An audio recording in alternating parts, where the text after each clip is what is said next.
should have all it. No, they're not going to have all that. YouTube has more viewers and more subscribers than anything right now.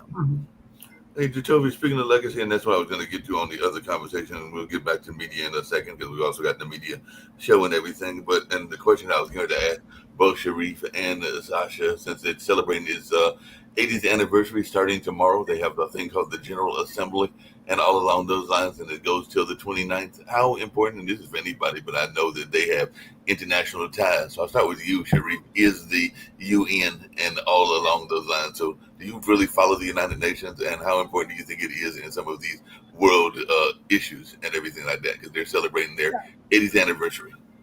Yeah, UN is very important for us, and especially for sustainability. This is very important.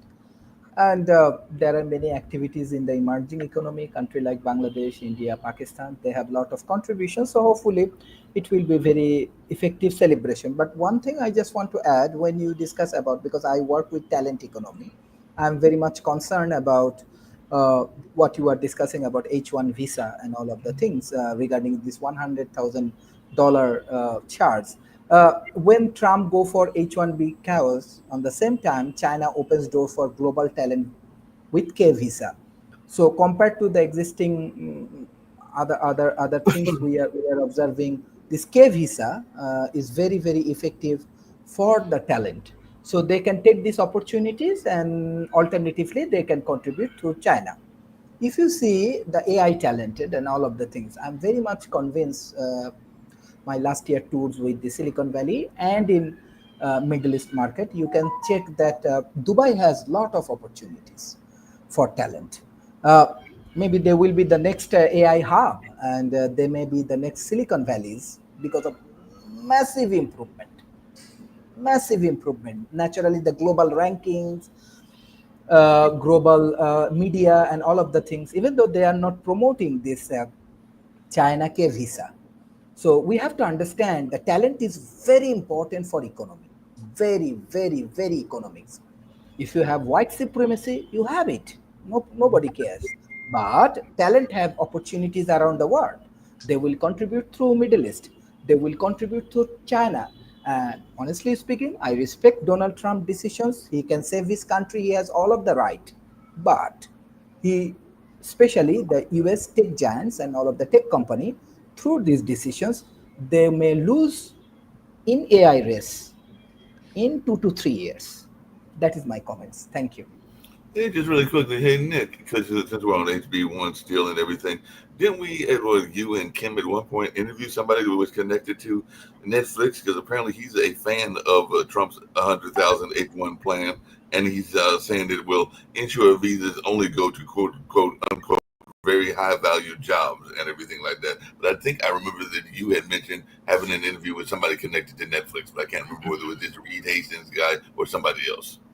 I don't think it was Netflix. I think it was Nielsen. But see, the real problem is spending $100,000 on an employee. A lot. The employees that you're trying to get for these niche positions, you're not going to even pay them $100,000. So you're asking a lot for an employee. In other words, for an HB1 visa. So the employee we got was from Canada. It was sort of a niche position that we needed her for. And if it was 100,000, we just wouldn't employ her. I mean, it's what's going to do is turn off a lot of the small and mid-sized companies. They're just not going to hire foreign nationals. This was out of nowhere. This Trump. Yeah, it was out of nowhere. The other question is with Trump. Here's something very interesting. Is it legal what he's doing? Just because he does it doesn't mean it's legal.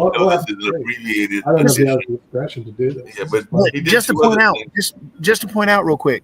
And this I guess goes into similar to what Doc was just talking about, because China's swooping in and grabbing all this technology, or all these talented individuals to do all this technology.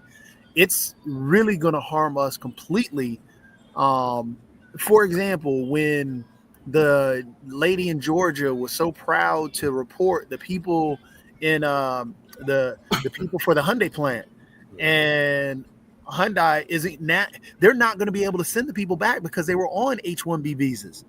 So how are you going to pay $100,000 for all these individuals to come back and teach the people of Georgia how to create these batteries. So now these batteries in this actual plant, because of an H-1B visa, $100,000 is not going to happen. So you're looking at a whole, I mean, from car companies to I agree with you. And it's a real problem because the thing is, a lot of the people offshore are very talented, and you do want to hire them because they actually go to tech schools as opposed to getting gender study degrees from American Let's not throw in the universities. gender study stuff. So, That has so the nothing thing is, to do with it. We were actually having a good conversation around I thought you that would wake you up. Get it, what you want to make. So the thing is, the real problem is your education system in the United States is so poor and getting worse that you do need to hire foreign nationals. I mean, and you have a bigger pool. You also have that in chess. In chess, if you look through the worldwide pool, the chess players are better. If you look at just the U.S., that's good, but it doesn't compete with the worldwide pool. It's the same thing in a talent pool. You have a worldwide talent pool as opposed to a U.S. talent pool. Now the question is, Nick, do you want the U.S. to be the number one country in the world? If the answer is yes, you're going to need foreign nationals. If the answer is no, you're doing the right thing. You're doing the right thing. Speaking of that, and I did see your hand. You won't be number one. But speaking of that, Trump's done something else as well, and I'd love to hear everybody's thoughts about this. And it was part of what was going on, I guess, during the Charlie Kirk service and everything like that, because he's pressuring Pam Bondi to prosecute political opponents, and already that's raising, and you're in the legal field, Nick, alarms among prosecutors. So he's actually saying that he's going to target, and I think we alluded to this earlier, his foes and everything like that. So what is our thoughts about him giving basically a marching order to Pam Bondi to go after people he perceives to be his foes? Well, he said yesterday at the Charlie Kirk Memorial, he said, so Erica Kirk publicly forgave the murderer, but Trump said, no, I don't embrace my opponents. I hate my opponents. I want the worst for my opponents. This is a president who is not conciliatory towards half the nation. He's already stated on one of those Fox shows saying that he doesn't care to bring everybody together. So this is just typical for who he is. We are stuck with an authoritarian, a wannabe authoritarian who takes after his best friend or the individuals that he looks up to, which are Putin and Viktor Orban, even Kim Jong-un. So this is where we are, and we're at a point where, I mean, even if we go back to the different network stations or TV and stuff, they're appeasing them because that's how they're getting deals done or getting things consolidated, which is what they're trying to do with Nexstar and Sinclair. They're wanting to consolidate networks, make more money. It's a monopoly situation. So monopolies are going to start running rampant. Our technology is going to, our tech industry is going to drop off the map because it's all going to be outsourced. Our manufacturing is still losing jobs, which they said that they were wanting to bring back, but that's all going to AI and robotics. Sasha can probably talk to you about the bubble that we're sitting in that's about to really burst, and we're going to drop off the map in terms of stocks and everything else. I mean, we're in a bad position economically or economy wise, and actually globally, we are the laughing stock because nobody wants to work with us because we're untrustworthy. And it's hard. We're at a bad place, and we're only less than a year in to this president. But it's getting even worse because apparently Trump is going to link autism, and we know this because of his good friend RFK, to Tylenol. So even though the experts are skeptical, he's going to try to link it together. Experts are skeptical. There is no link. Let's not say experts are skeptical. They have proven this repeatedly that there is no link between autism and Tylenol. But because RFK Jr. said that he's going to have an answer for everybody in September, he's just making BS up like he makes BS up all the time. It's just this is where we are, and people will run with it, which is going to cause a lot of problems. We're going to have right now. Our levels of herd immunity around measles is going to drop drastically. All the other things that we have herd immunity against are going to start to drop drastically because of, again, an inept unqualified individual sitting at the head, and he's a big time conspiracy theorist. It's the same thing that Trump was a bad businessman. Why do people think that he was a good businessman? Because of the Jacoby, speaking of bad business deals, I just saw this. Apparently, Trump is saying Michael Dell, the Murdochs, and you're going to love this one, Larry Ellison can be involved in the TikTok deal and everything like that. So he's definitely looks like he's giving favor to his friends, including Larry Ellison and everything like that. So he's saying they could take part in this deal to keep TikTok in. And Ellison is a multi-billionaire conservative like Elon Musk, who will do what he can if he ends up in charge of TikTok to push it rightward.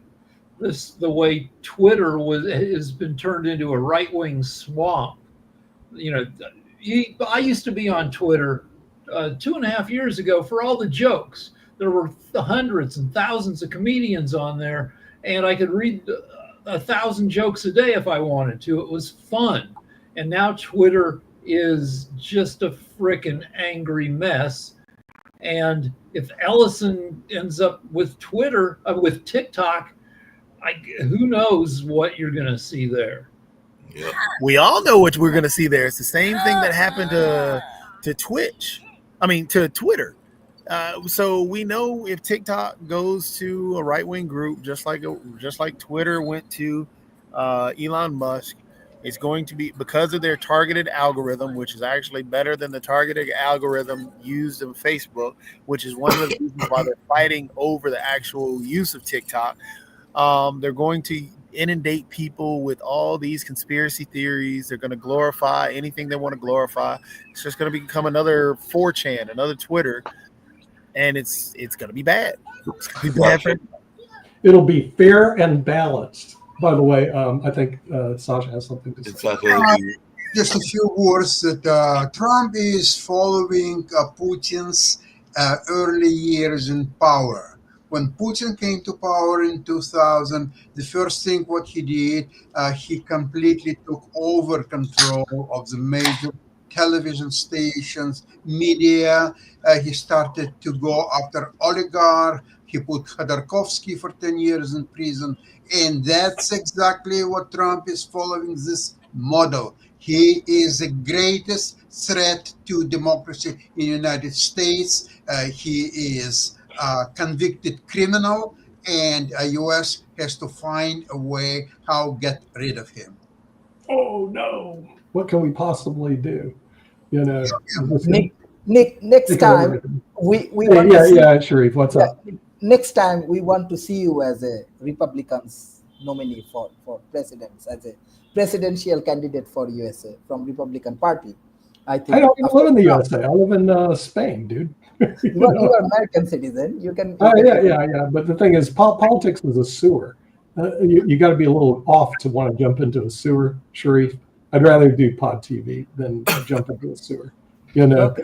And even Mark Cuban knows better. He would make a great president because he doesn't want to be part of the sewer. If I ever got into politics, I'd have Jacoby beating me up every day, not just on the hour that I like to show up to get beat up by Jacoby. So, it's a bit of a problem. And I think what you're doing at World Talent Economic Forum, staying in the path of positiveness, is good, Sharif. I mean, if you stay there, you will live long and prosper. If you start jumping in the sewer, it could be a different whole story altogether. You like to do stuff like that. And by the way, I like to do it because Jacoby's here. If Jacoby wasn't here, I would. A tourist was taken for a wanted fugitive and spent nearly a month in an Italian prison. So they said that they're glad that the nightmare is over, but they were not even the correct person. And we know that can be a mistake because we've even seen that in the American community and everything in the U.S. where people have been mistaken for the wrong people, but it can happen overseas as well. Because this is something that happened recently in it looks like a Romanian face pitch perfect attack was ruined because they were mistaken for somebody else and everything like that. And last but not least, because this is an abbreviated version because I know we got to get to the economy show and everything. Hey Rick, you did work in the entertainment world, and I know Jacoby has as well. When are we going to learn not to mess with wild animals? Because apparently some tigers mauled one of the guys associated with Tiger King and everything like that. So that was one of the other news stories that I did see. There was somebody on Tiger King who only had one arm. So that way, okay, it's part of the deal. Part of the deal that you need to understand if you're going to be messing with tigers, that they are still wild animals and they might not take too kindly to being poked and prodded and all along those lines. Well, I mean, tigers can somehow swat at each other without cutting each other's arms off, but we're more fragile. You swat at us and pieces fly off. Yep, that's definitely, apparently one was killed and everything. And by the way, there was a earthquake in your neck of the woods. It looked like this just happened today. A 4.3 magnitude earthquake jolted the San Francisco Bay Area. Right, that's a baby one for us. It's got to be 5 or bigger for us to really pay attention. In order to even get any notice, it's got to be in that 5 range and everything like that. Yeah, unless it's right under you. We have faults running, right through our neighborhood, and if one lets go, like a mile below you, yeah, you'll notice it, but it'll only be, for a radius of a few miles. Yeah, unless it's like, what it is you got a bunch of like broken pieces under all of California, and the longer the rip that lets go, the bigger the earthquake. If you have just a little shift and it's only a mile-long rip that shifts a little bit, you got a teeny earthquake. If the San Andreas goes and like 80 miles of fault line shifts, or 100, that's what pumps a lot of seismic energy into the ground and shakes everything up. Gotcha. Hey, Jacoby, I got a quick question for you. Jacoby, I got a quick question for you, sports related, then we're going to get out of here and go to the economy show and everything like that. But it was some long time ago, 82, so we're talking 43 years ago, and that's when I became a fan of them, because I was living in that city at that time and been a fan ever since. Do my Brewers stand a chance of making it to the pennant again this year? They are the number 1 team, and they just clinched their division from the Cubs. But, it's been like since 82 when I was in college that they last won a pennant. So do we have a shot of winning a pennant? You're a baseball guy. I mean, if you make it in you got to make the playoffs to actually have a shot, and they're going to make the playoffs, so they'll have a shot. Yeah. So baseball is the most random of the major sports. So anybody can lose, anybody can win. It's crazy that you play 162 regular season games, and then I think the first round of the playoffs, you just play best of 5, right? It's a weird way to determine a champion. It is a different way to determine champ. I think it's best of 5 in that, or is it best of 3, Jacoby, in that wild card match? I forget which one that is. Best of 3 is, Best of 3 is terrible. That's not it best of 3 in the wild card rail? I think that's playing. But yeah, I think wild card is best of 5, and then it goes best of 7. Gotcha. But it used to be 120 years ago, they played best of 9. I've been distracted because Rick, Japan's new plasma propulsion engine could deorbit space debris contact-free. Well, that's great. Because their idea that they're talking about is they're going to send up an engine and then send out plasma this way and plasma that way. So it keeps the engine still, but it slows the debris down as it comes at it. And then it falls back and burns up in the atmosphere. Exactly. Yeah, my writing partner 20 years ago, we had an idea for a great crappy TV show called Space Janitors. And it would be the guys on that engine flying around, knocking stuff out of orbits to clean up the orbits. And they're all people who effed up down on Earth. So the only place they can get a job is up in the sky. That's like Mickey 17. Yeah. It sounds like that, but we're going to wrap up and everything like that. By the way, if you get a chance, go back and watch Naked at Night from last night, because we have a new segment, the story time. Rick was actually telling his story that he's trying to pitch to. I've been writing a book for decades, and it's finally getting to the point where I can pitch it, and it's pretty fun. And plus, pretty lady. We finally got a lady into the studio for Lance to draw, and if you like ladies. So hopefully she'll be back in 2 weeks when y'all do another set of 4 recordings and Yes. everything like that. So right now we're getting ready to get out of here. I was trying to get to at least 45 minutes of this abbreviated version and everything like that. So we might skip over to economy. And of course, we got Media Monday and of course, timeshares as well here on the network, and a lot of other shows in the evening, such as Maxine, Dr. Anthony, and others. But right now, let's get on out of here.